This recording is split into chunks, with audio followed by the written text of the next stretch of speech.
Greetings to you. So today we're going to talk about the mental plane of consciousness. So there's a lot written about this in yogic philosophy, and it really is a very, very powerful and interesting contemplation.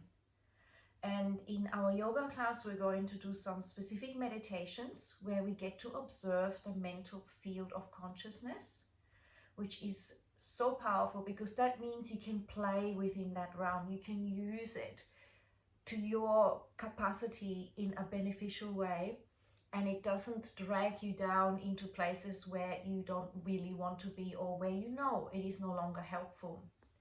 So the mental plane is really powerful because it is really the field in which we tap into what we feel is our mental intelligence. So everyone would have a different aspect that they draw into collectively, but also individually. You have a certain type of mental construct around you, vibrational field that is stabilized due to habitual ways of being and non-questioning.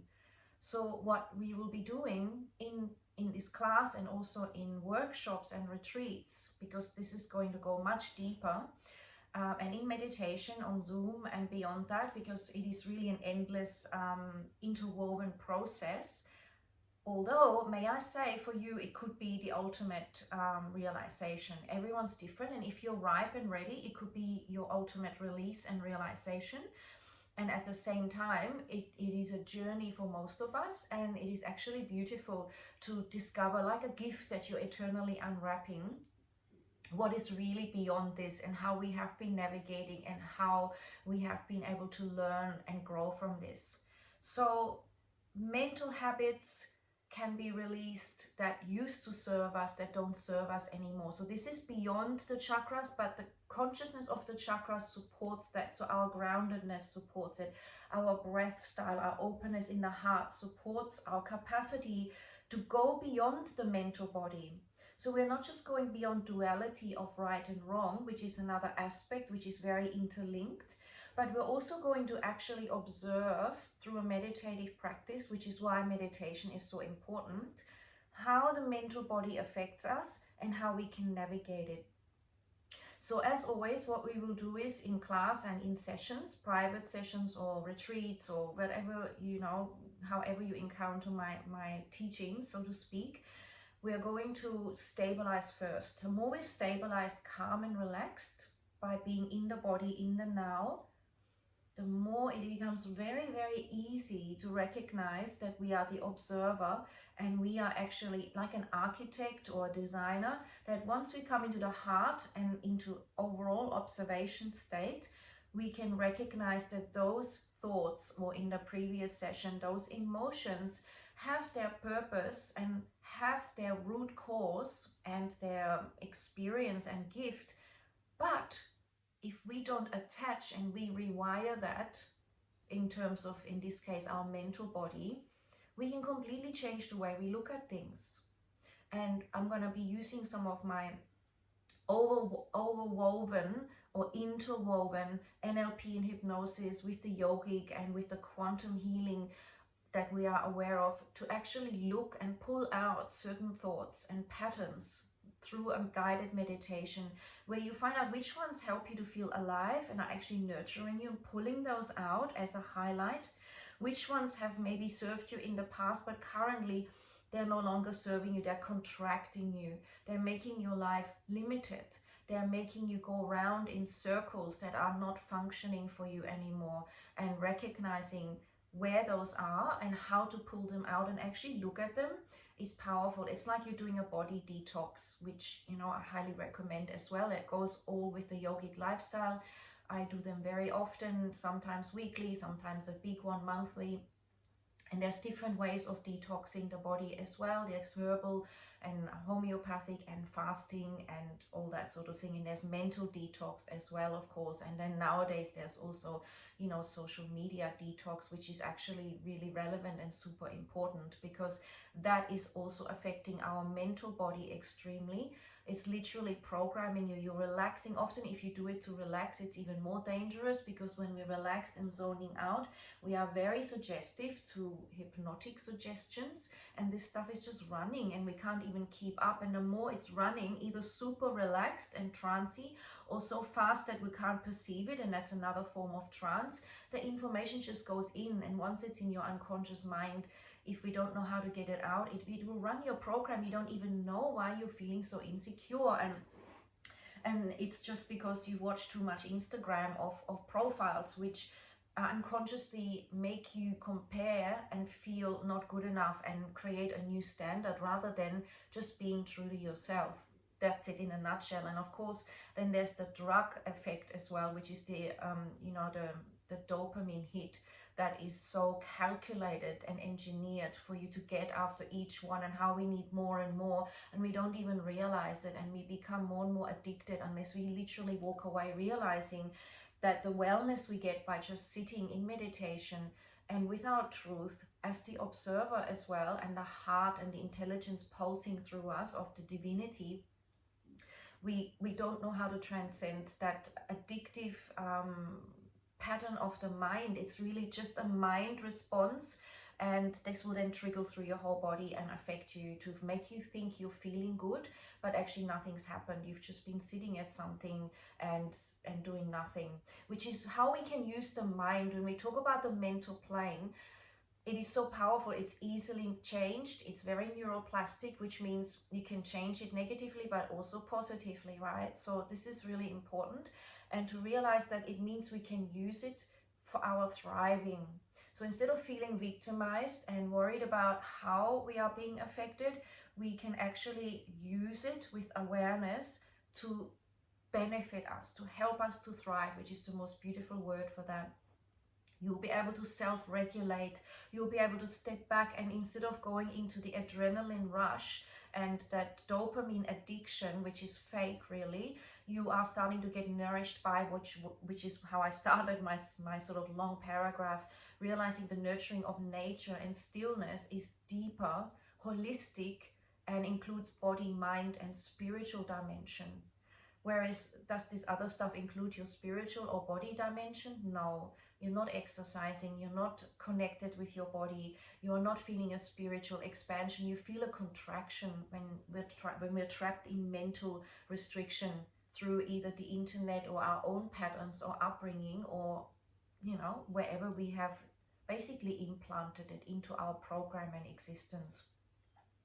So we're going to talk about how our mindset is affecting us. So we're going to look at the things that make you feel alive and things that make you feel depleted and contracted, and then choosing the ones that work. So there's a particular process that I love to use so that we don't overshadow our talents, but instead we express our gifts that are underneath all that, kind of buried with all this emotional dysfunction, you could say, because it's only functional if we're thriving. It's dysfunctional if we're continuously creating suffering within us.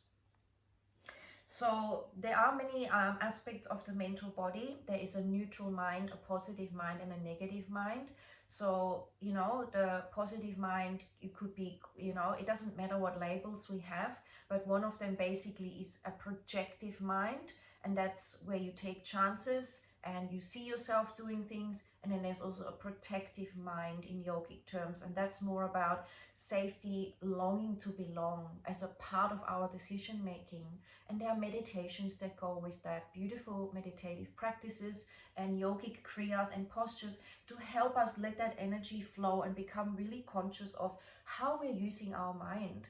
And then, of course, the third aspect that I mentioned is your neutral mind or your meditative mind. And that's the key, where we actually integrate and we use our projective and protective minds, both which have a purpose, and we use them from a meditative, higher perspective of what's really good, looking at the overall picture.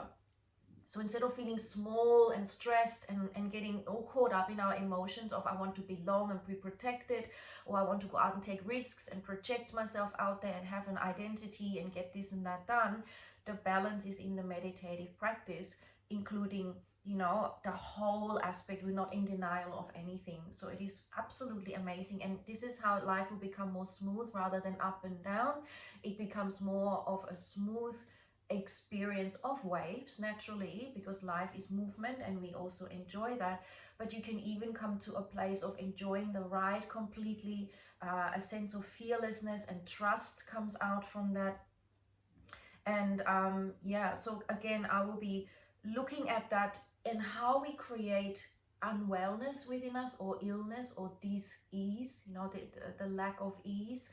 And there's two types of self-responsibility that we can take charge of when we, in a sense, well, how can I say this? There is the conscious intentional type of illness, and then there's the unconscious intentional illness that we attract. So sometimes we're not aware of why we've attracted it as part of our learning, and then we discover that. And other times we're very conscious when we're more awakened that, oh, I've attracted that and I can understand why, because this will make me sit within my body. This will make me leave that job and move into something that is more honoring of my physical and mental well-being. So there's the conscious knowing why I've attracted, for example, being sacked or having a bad working environment that I need to leave so that it ends quickly.